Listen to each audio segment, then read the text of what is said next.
যে ঠকে সে বোকা নয়, সে নিরুপায়। আর যে ঠকায় সে চালাক নয়, সে বেঈমান। যে বিশ্বাসের মান রাখে না, সে মানুষ নয়। কাউকে ঠকিয়ে নিজেকে বুদ্ধিমান ভেবো না, সময়ের ব্যবধানে তুমিও একদিন ঠকে যাবে।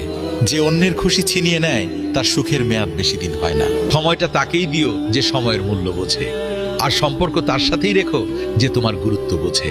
ভিডিওটি ভালো লাগলে শেয়ার করে দিন।